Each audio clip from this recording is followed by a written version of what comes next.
University town and tourist attraction, world-renowned Cambridge. It's already big on bicycle use. Chinese bike-sharing giant Ofo saw the potential and has made a beeline for the city with its dockless model.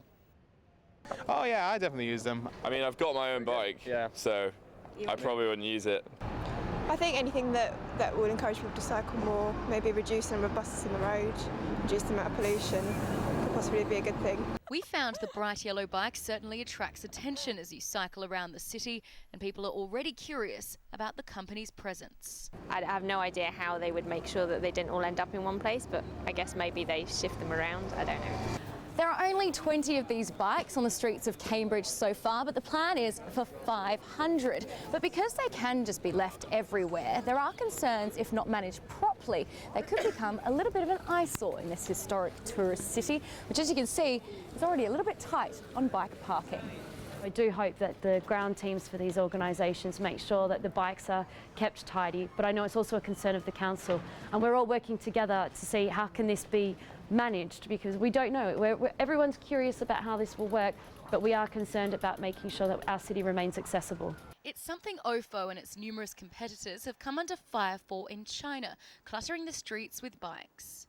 Actually, it's one of the first problems we need to solve on the list when we start the business in China.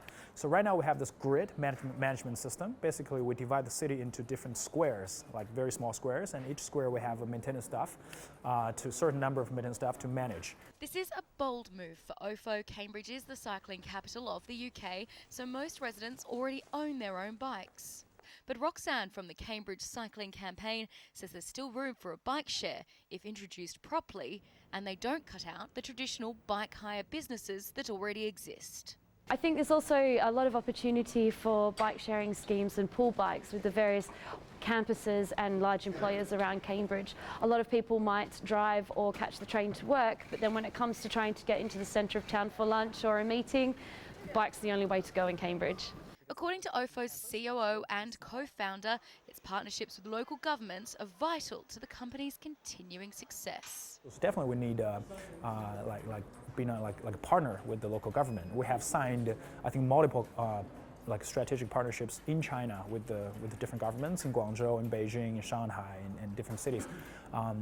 So we're actively seeking the opportunities and the same partnership with the government in overseas markets. Ofo is competing on home soil with the likes of Mobike and Blue Gogo. So for these companies, it is a race to the bottom on prices.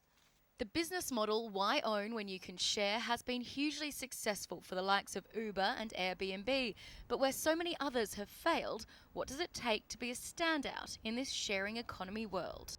Solve a really clear and big problem. And then the second thing is to solve a problem that has attractive economics, where there's enough money to be made, where the business can kind of raise finance and then spend that money and grow and become large.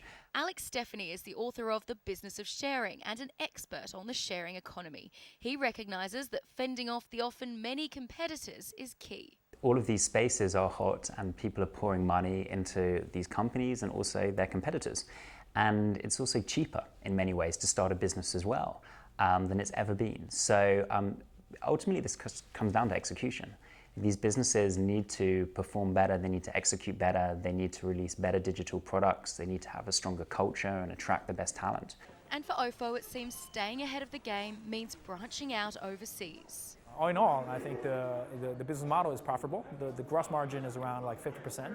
And right now, basically, we just using operation income even if we just look at the operation income, it's still like profitable. Right? The next step, maybe we look at advertisement, look at different kind of partnerships. There's more way of generating cash. The company has 20 international cities in their sights this year. The European market, they say, is one of the largest cycling markets and top of their list. And while there's no direct competition in Cambridge for now, they may find they won't be given an easy ride in other cities. Katie Gregory for CCTV.